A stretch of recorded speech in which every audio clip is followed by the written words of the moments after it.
Service après-vente. TQCM. Maître yoga, je suis. Savoir du technétium et du ruthénium, qui est le père de qui? Je souhaite savoir. La filiation radioactive, tu m'expliqueras. Merci. Cher maître yoga, nous sommes honorés au tutorat toulousain de ta demande. Nous allons tenter de te répondre et de t'enseigner la filiation radioactive dans les QCM du tutorat toulousain pour les facultés de Purpan et Maraîcher à travers cet exemple. Ce QCM 7 commence par ce genre de tableau typique sur lesquels vous allez tomber et retomber. Le premier conseil qu'on peut vous donner, c'est de ne pas paniquer. C'est très important de répondre correctement et de prendre le temps de bien analyser ce type de tableau avant de commencer à répondre au QCM qui en découle. D'une, vous gagnerez du temps en prenant au départ, puisque beaucoup de QCM vont découler de ce genre de tableau, et vous gagnerez par conséquence des points. Maintenant, on va vous donner des petits conseils techniques pour pouvoir déchiffrer ce genre de tableau sereinement. Première question, qui est le père de qui? Comment on va savoir trouver les filiations radioactives?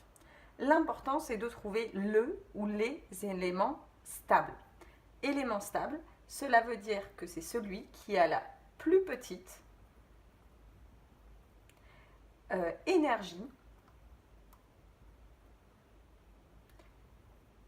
de masse. Donc, l'élément qui a la plus petite énergie de masse, on va la chercher dans cette troisième colonne. On compare toujours, pour savoir s'il est plus petit, à l'élément qui le précède, qui est au-dessus, et à l'élément qui le suit. Donc, ici, on a 76 314,8. Ici, c'est plus petit, 0,7,0. Donc, celui-ci est plus élevé que celui-là. Donc, celui-là, on peut déjà dire que ça sera l'élément fils du précédent. Ensuite, celui-ci est plus grand que le suivant. Donc, celui-ci sera l'élément père et celui-ci le fils. On enchaîne. Celui-ci, rubidium 82, est plus grand que krypton. Donc, on continue. Donc, père du fils, père du fils, père du fils. Et là, comme c'est étrange, on pourrait se dire que ça va continuer comme ça, mais c'est justement ça le piège. On se retrouve avec 76 305,5 qui est plus grand que 76 302,4. Donc, ici, ça s'inverse. Le brome donnera le krypton. Donc ici, on peut l'écrire comme ceci.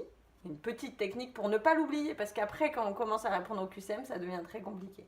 Et par contre, ici, attention, ça s'inverse. Donc, on va avoir le rubidium comme le brome qui peuvent donner du krypton.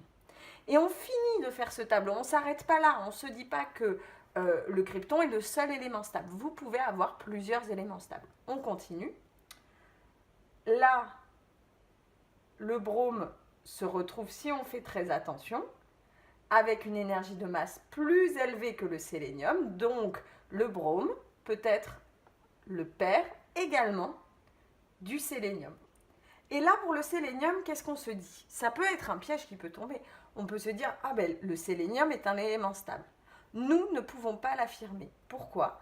Parce que c'est la plus petite énergie de masse qui définit un élément stable, mais par rapport aux deux éléments qui l'encadrent. Et ici, nous n'avons pas d'éléments donnés ensuite, et donc on ne peut pas affirmer que le sélénium est stable. Par contre, on peut affirmer que le krypton, c'est ma petite technique que j'utilisais, appartient à la vallée de stabilité, lui, et donc je mettais une petite fleur parce que ça me faisait penser à la vallée de stabilité. Blague à part, nous avons trouvé notre élément stable, nous pouvons passer à la deuxième étape. Maintenant que nous avons les sens de filiation père-fils, il faut qu'on sache que va émettre le père pour atteindre le fils. Donc, juste pour se le rappeler, qu'est-ce qu'émet un élément stable? Rien. Déjà, on sait que le krypton, lui, n'émet rien. Il est dans sa vallée de stabilité, c'est réglé. Maintenant, on va tenter par exemple avec le rubidium. Donc, nous avons Rb. Il faut prendre ici le Z. Donc, on est à 37. Et on a vu par notre flèche, on la suit, c'est celle-ci, qu'il donne, donc l'élément stable en l'occurrence, le krypton. Kr et Z, 36. Donc ici, on se retrouve avec une formule pour passer de l'un à l'autre de Z moins 1. Et ça, c'est important de s'en souvenir. Quand on fait Z moins 1, on a une émission bêta plus inversée. Donc, on va pouvoir marquer à côté de cette filiation ici, bêta plus. Et on voit bien que c'est le même système entre le strontium et rubidium, de 38 à 37, bêta plus, yttrium en strontium, 39 à 38, bêta plus. C'est réglé pour ce côté-là. Maintenant, quelle autre possibilité on a? On va vérifier, on va prendre le brome, qui, on l'a vu, on a mis notre flèche, et le pair du krypton. Brome, 35. Et on recommence, on applique la même chose avec krypton, 36. Et cette fois-ci, notre Z prend 1. Z plus 1. Et bien là, c'est l'inverse. Bêta moins.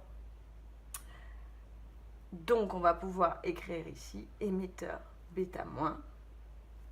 Attention, cette flèche va dans ce sens-là. Brome, sélénium, on passe de 35 à 34. On fait Z moins 1. On se retrouve dans cette configuration.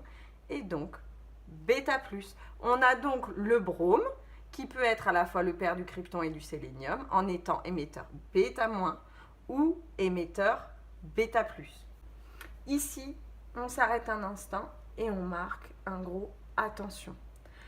Ici, on a dit qu'il pouvait être émetteur bêta plus, bêta plus, bêta plus, bêta moins et bêta plus. On dit bien pouvait, en tout cas pour les bêta plus, parce qu'il est important de se rappeler, mais ça c'est du cours, mais je vous le remets, que pour être émetteur bêta plus, il y a un seuil. Seuil qui est de 1,022 MeV que vous aurez à calculer à chaque fois. Donc ça ne sera pas automatique. Vous aurez une capture électronique quasiment à chaque fois, qui est possible, mais pas toujours des émissions bêta plus. Vous serez obligé de faire votre calcul pour vérifier votre seuil avec les énergies de masse. Faites-y bien attention, ça peut être piégeant. Dernière possibilité qui peut se présenter à vous, mais qui n'est pas dans ce tableau, dans cet exemple, c'est quand vous avez un petit m qui est placé à côté de votre élément. Faites très attention, on les oublie extrêmement vite. Si vous vous retrouvez avec un élément tel que le technétium, par exemple 99M, il faut absolument vous dire que vous êtes dans une forme de technétium excité et que donc vous n'aurez ni d'émission bêta plus, ni d'émission bêta moins. Vous aurez le choix entre deux possibilités, des photons gamma et de la conversion interne. Rien d'autre. Donc, si vous avez affaire à un élément avec un petit m ici, faites très attention de vous marquer ici la transformation photon gamma ou capture interne et non bêta plus ou bêta moins ou CE, car c'est un piège dans lequel on peut tomber très très rapidement. Maintenant qu'on a pu répondre à ces deux questions, faisons ensemble ce QCM7 et voyons à quel point on peut gagner du temps en ayant réalisé cette analyse auparavant. Ce premier QCM nous dit qu'il existe une filiation radioactive sélénium, brome, krypton. On va directement à ce niveau-là, on regarde, on a une filiation brome-sélénium, dans ce sens-là, brome-krypton, mais on n'a pas de filiation sélénium, brome-krypton. Ce QCM est donc faux.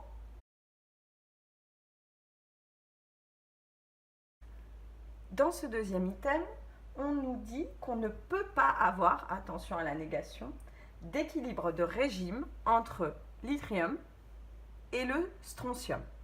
Là, on n'en a pas encore parlé. La période d'un père, son temps, doit être beaucoup plus grand que la période de son fils pour qu'un équilibre de régime puisse se faire.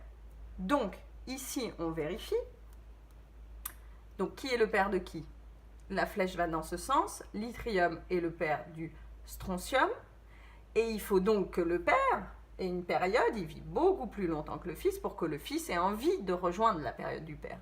Donc, 9,5 secondes et le fils, 25,5 jours. Non. Ici, on ne peut pas avoir d'équilibre de régime. Et donc, cet item est vrai car il était à la négative. Pour cet item C, on nous affirme l'inverse qu'à l'item B. Et c'est pour ce genre de QCM qu'avoir bien analysé son tableau à l'avance nous fait gagner du temps et de la sérénité. Donc cet item est faux. Dans cet item D, on nous demande si le krypton 82, qu'on retrouve ici, peut a priori être obtenu à partir d'un générateur brome 82 krypton.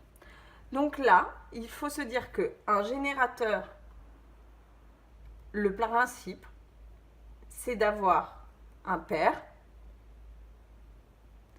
et son fils. Et que ce qu'on nous demande ici, c'est est-ce qu'on obtient bien le fils du père. Donc, brome et fils krypton. Donc oui, la flèche va dans ce sens, c'est un émetteur bêta-.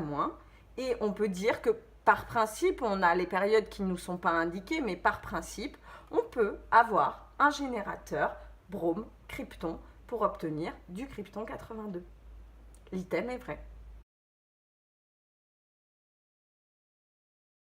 On nous demande la différence d'énergie de masse entre le strontium 82 et son fils, sans nous dire qui est son fils, mais nous le savons, c'est le rubidium, est-elle bien de 7,8 MeV. Donc, on calcule. Et donc, on se retrouve avec 0,2 MeV. Attention, dans cet item, en dehors qu'il soit faux, puisqu'on nous proposait un 7,8 MeV, il faut faire attention aux unités. Nous sommes bien en MeV ici et MeV dans l'énoncé, mais parfois, le professeur peut s'amuser à poser des items en UMA, en MeV et également en KeV. Donc, bien vérifier les unités à chaque fois. Quels sont les points à retenir de cette vidéo? 1. Prenez votre temps. Prenez le temps d'analyser complètement, entièrement votre tableau en vérifiant bien que vous faites chaque étape. Deuxième chose, la technique pour l'analyser rapidement et de façon efficace. La première étape, qui est le père de qui? Donc, trouver l'élément stable ou les éléments stables. Deuxième chose, qui émet quoi? Et là, il est important de se rappeler qu'un père peut avoir deux fils. Il sera alors émetteur β- et β+, à minima, il fera de la capture électronique. Ensuite, attention à tous les éléments qui seront suivis d'un petit m et donc qui vont subir une désexcitation. Enfin, attention aux unités. Et si on vous demande de faire de la conversion, la norme vous sera donnée au début du sujet et référez-vous à cette norme parce que parfois elles peuvent changer d'une année sur l'autre.